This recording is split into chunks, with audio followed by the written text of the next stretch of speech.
بسم الله الرحمن الرحيم. أول شيء بنتكلم عن شو اسمه الهوم سيك اللي هي الاشتياق الوطن عند الطلاب المبتعثين أول ما يجون من السعودية. قد تفرق يعني التجربة من شخص جاء عام 2006 أو 2005 أو 2000 يعني، وشخص جاء عام 2009 2008 يعني يكون في عدد كبير من المبتعثين أمامه. فيمكن نقول الطلاب اللي جاوا قبل عام 2006 يعني عاشوا تجربة الغربة والهوم سيك يعني بقوة. يعني هم اللي يحسون حسوا بالغربة صح يعني، يعني اشتاقوا لها ما أكثر، يعني حسوا بالضيقة وحسوا أما في الوقت الحالي قد يكون الأمر سهل، يعني بيكون في شخص يعني هنا يساعده يقابله يعني يضبط أموره يعني، فيكون أخف يعني. حتى هل إذا جاء يعني ما راح يكون قلقهم مثل قلق الشخص اللي طلع ما يعرف أحد قدامه، بيكون عندهم معلومة، بيكون قد كلمهم هناك وهل يعرفون عن الموضوع ذا.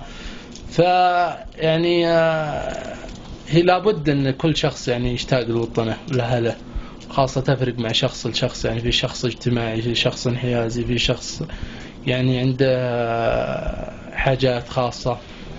فعندما يجي المجتمع هذا متوجه للدراسة، متوجه يعني لازم يعاني من أي مشكلة، لازم يعاني من مشاكل واجد. فأول يعني ما جيت عام 2006 وكذا يعني كنت هنا يعني تقريبا كنا مجموعة يعني تقريبا 12 طالب، يعني ما فيه يعني. كانت التجربة صعبة جدا جدا جدا يعني. كانت الحياة هنا الأول شيء في الزاد يختلف، الأكل يختلف، كل شيء يختلف. بالنسبة لشخص يعني أنا أتكلم الحين يعني بأسلوب يعني أنا أقول لكم يعني الواحد ما ينكر أصله وما ينكر يعني حياته في الماضي. يعني إنسان ما عندي أي خلفية عن الحياة الأمريكا، يعني إنسان طبيعي وإنسان يعني بالأصح يعني نقول بيئة بدوية. يعني أنا أستحي أن أقول الكلمة هذه، بعض الشباب يمكن يستحون يقولون الكلام ذا، فأنا أقول لكم يعني أنا أقول واحد ما يستحي من هالشيء، وأنت جيت هنا تتعلم وتكسب أشياء وتعرف كل شيء عن الحياة، وأنت ما جيت هنا إلا لطلب العلم.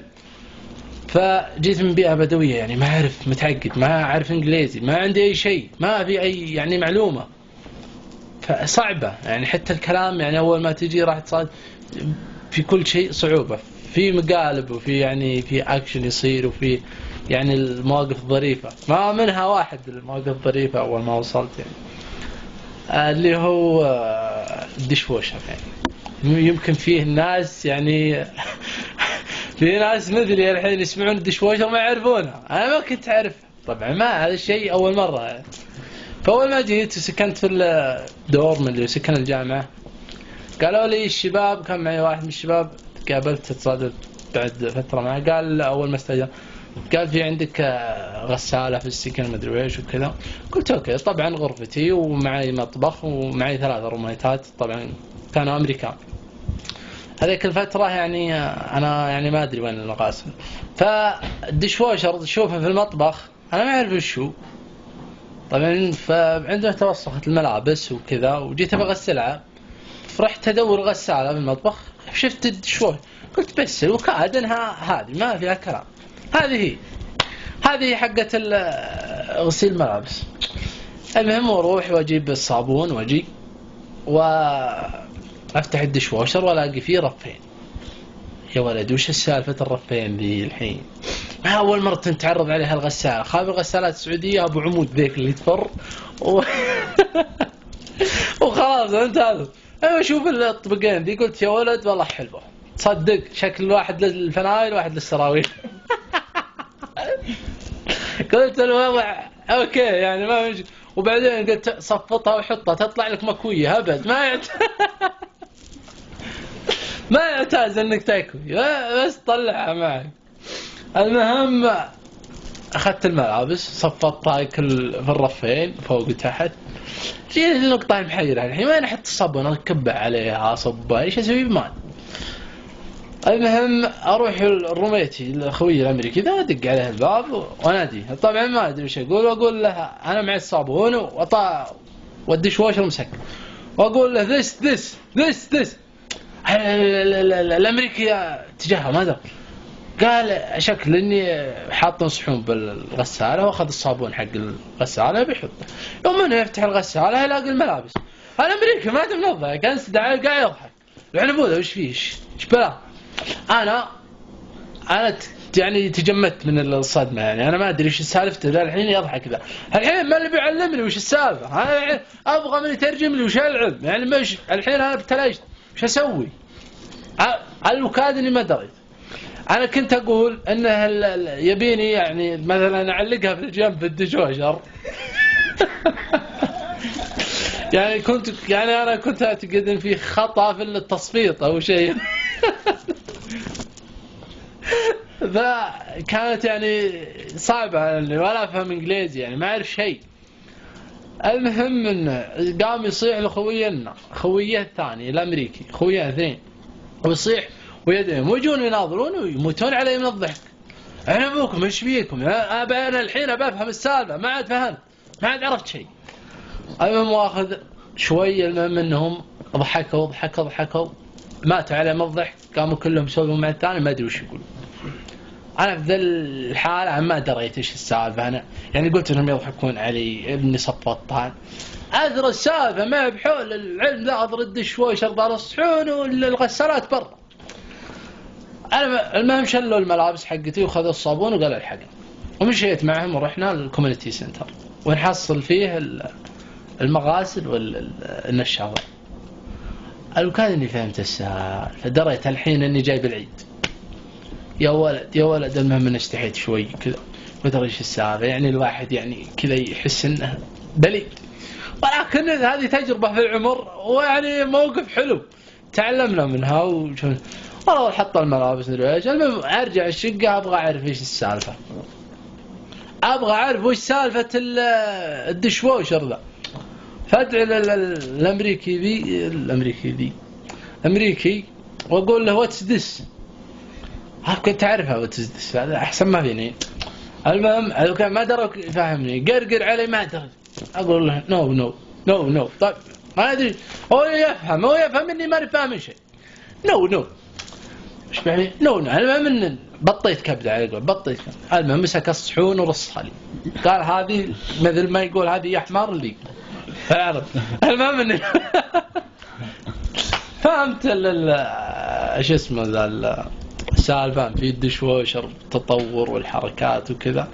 فهذا شيء يعني كثير من الطلاب يعني أكثر البيوت تفتقدها يعني ما يعرفونها أو إن شيء جديد. بالنسبة لي يعني في حاجات ثانية يعني تمر على الطلاب في الغربة يعني إنهم فعادي الشيء ذا لا تستحي منه ولا يعني تعلم الجاي إنها تتعلم وتشوف تستطلع ثقافات وتستطلع يعني حاجات ثانية من يعني تصادف يعني إحنا صادفنا بأمريكا يعني جميع الجنسيات جميع الدول جميع كل يعني عالم له ثقافته كل عالم له يعني احترامه كل عالم له شيء خصه شيء حلو. فهذا الشيء يعني شيء حلو بعدين يفتحك على العالم.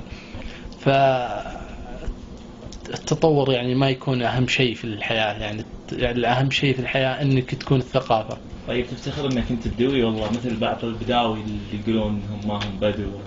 لا الحمد لله افتخر اني بدوي. يقول اليوم اقول اني بدوي والتطور هذا تطور في العلم والثقافة ولا راح يغير من يعني ما راح يغير من حياتنا اي شيء ثاني. يعني اللي ما له اول ما له تالي يعني مهما تطورنا في البنيان مهما مهما تطورنا في الحياة مهما تطور العالم في الاتصال بس يعني نبقى يعني على ثقافتنا وعلى علومنا وعلى هذا الشيء ما يغير منا بالعكس يعني نكتسب ثقافات على الثقافة اللي عندنا يعني هالشيء طبيعة فينا وشيء نحبه وربنا عليه مربينا عليها شيباننا ومربينا عليها هنا وإن شاء الله نحن ما راح نغيره إن شاء الله نزيده ما ننقصه. وأنا أوجه رسالة لكل من يعني يتعايب إنه ما هو بدوي ويقول إني غريب. فكل شخص يعني إذا كان ما يعرف أشياء إذا كانت أشياء دخيل عليه ويفتقدها كان يفتقدها وهو صغير يعني ودخل فيها الحين يعني عندنا مثل يقولون عنز بدون طاحت في مريس يعني هذول يعني ميد البدو لما يدخلون في الحضارة ما أدري وش إن هذا المثل يعني يفسر لك هل يدخلون في الحضارة هم بدو، وبعد فترة تحس ما بدوي ولا يبغى البدو ولا يعني تمدن بشكل حضاري في اللبس وفي الشكل وفي يعني يلبس حاجات وهو من أول بدوي أصلا، في تغير كليا وينسى البداوة وينسى أصله وينسى شيء. فهالشيء صعب إنك تسويه في إنك تنساه. وأتمنى من كل الطلاب وكل المبتعثين أنهم يبقون على أصولهم ويفتخرون بأجدادهم وأهلهم، ويعني حنجينا هنا ناخذ ثقافة ونعطي ثقافة. والسلام عليكم ورحمة الله وبركاته. أتمنى أن كل الطلاب يستفيدون.